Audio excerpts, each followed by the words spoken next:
Hello. This session is to get you thinking about, is the curriculum your school delivers fit for purpose for every child?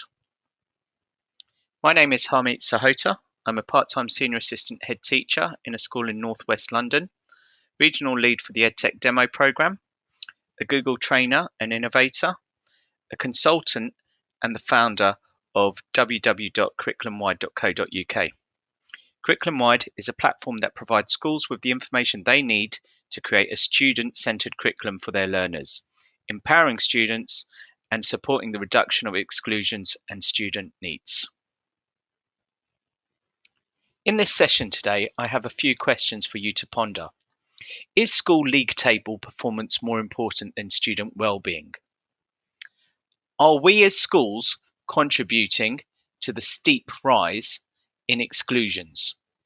This presentation will explore how the curriculum has narrowed over the last 7 years and look at the correlation of the introduction of the EBacc, English Baccalaureate, and the increase in exclusions, the increase in student needs, those not in education, employment or training, the increase in mental health cases amongst students.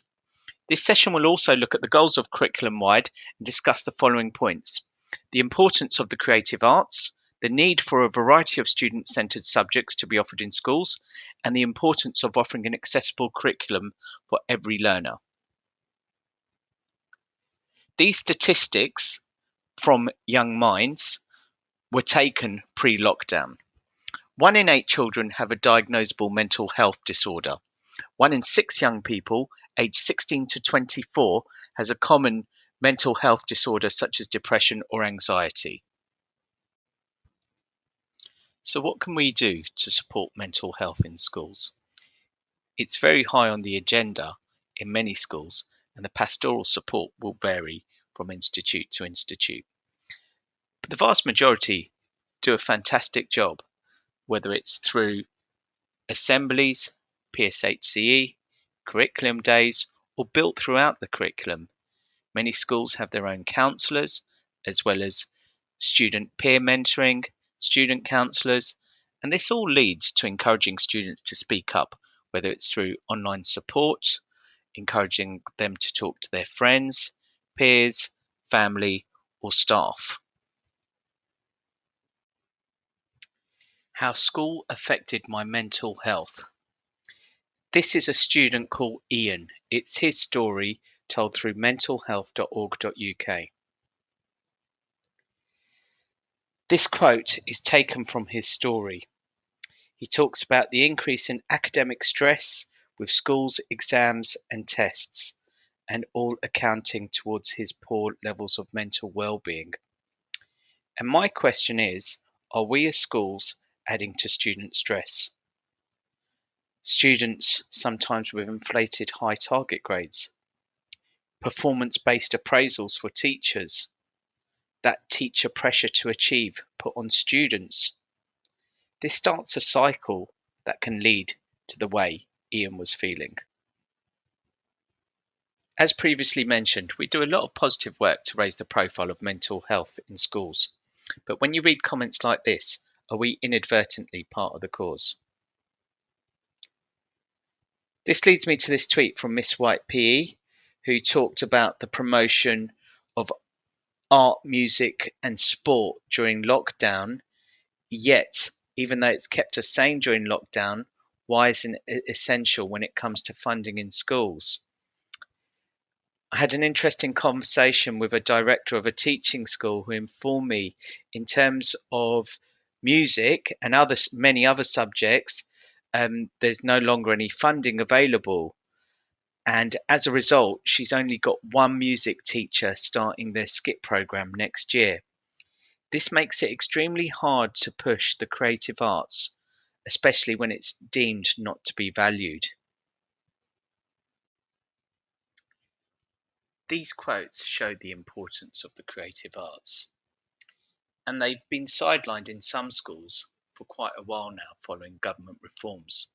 And these quotes show the importance they can have on students, how music, cooking, baking, and art are all beneficial to mental, physical, and emotional health and well-being, and can also help alleviate the feelings of anxiety and depression.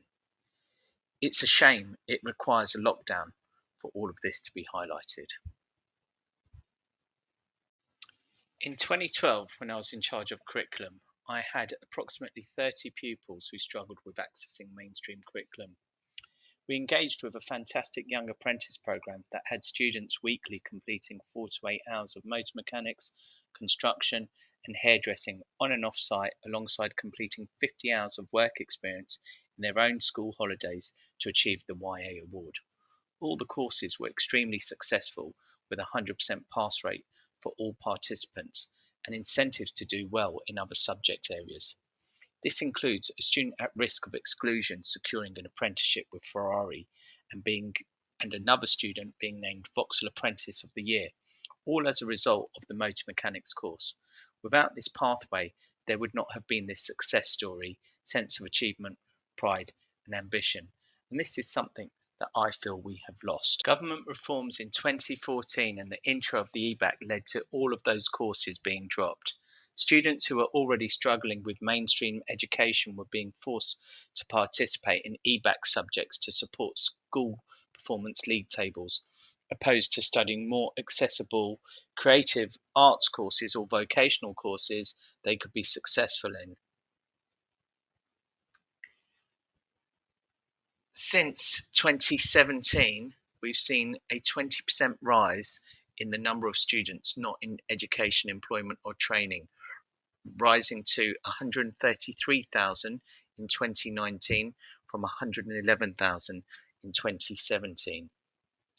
The number of fixed period exclusions has risen from 239,000 in 2014-15 to 438,000 in 2018-19, with an 83% rise. The number of permanent exclusions has risen from 4,700 in 2014-15 to 7,800 in 2018-19, and that's a 65% rise. So the questions are, what are the reasons for this steep rise? Do we have stricter schools over the last 7 years? Has behaviour deteriorated? Or is there a correlation that these statistics have risen alongside the introduction of the EBacc? Nationally, our curriculum has become narrow for many schools and is centred around league tables. The curriculum might be suitable for a majority, but what about the rest? At CurriculumWide, this infographic highlights all of our goals. We know mental health cases are rising. During lockdown, the creative arts have been the saving grace for many, and we want schools to create a curriculum that has students at the forefront of the design. As part of a Google Innovator project, this led me to create CurriculumWide, designed to support schools to provide appropriate pathways for all learners, supporting the reductions of exclusions and NEETs. CurriculumWide provides you all the curriculum information you need in one place. With CurriculumWide, you can find courses for every cohort or every type of learner, whether they're at risk of exclusion, disaffected, or a high flyer.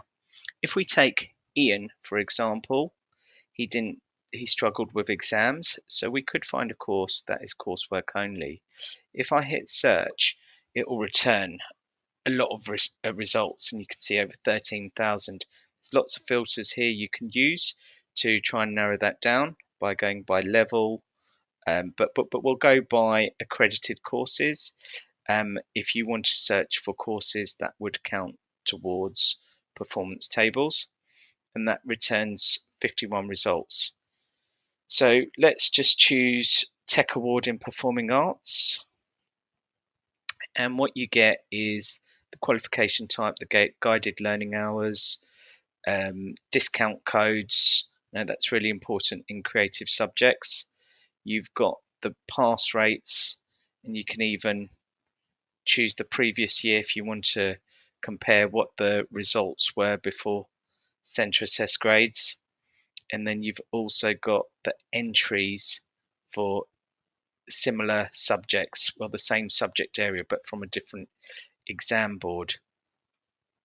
And if you wanted to, if I was to take this art and design course and another art and design course, if I wanted to, I could compare them side by side, and you've got all the same info, and you could just scroll down and see all that information and compare them.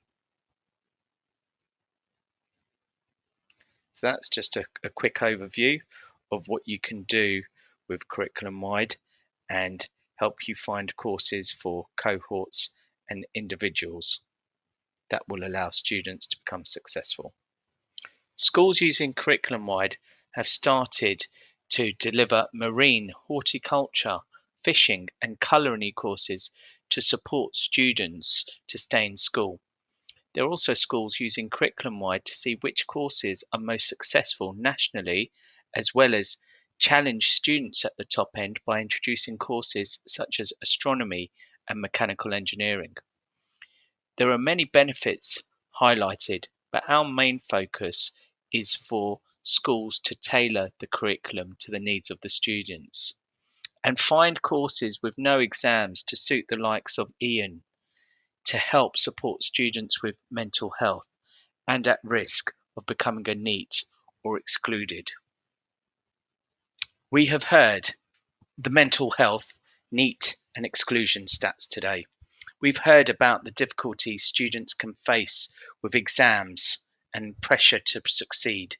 We've heard about the positivity about studying creative subjects and the positive impact it can have on well-being. Is it time for schools to centre their curriculum on the individual? It should not take a student who is struggling to consider alternative options or pathways. My daughter's an anxious girl. This week she's been practicing Seven Nation Army on her guitar, played in a league football match, and been sketching fictional characters in her art book. She starts high school in September. I hope by the time it comes to choosing her options that she can follow the subjects that she's passionate about and a route that is in her best interest and that will allow her to flourish. If you have any questions about today's presentation or would like to know more about CurriculumWide or become a CurriculumWide ambassador, please do contact us at info@curriculumwide.co.uk. We would love to hear from you.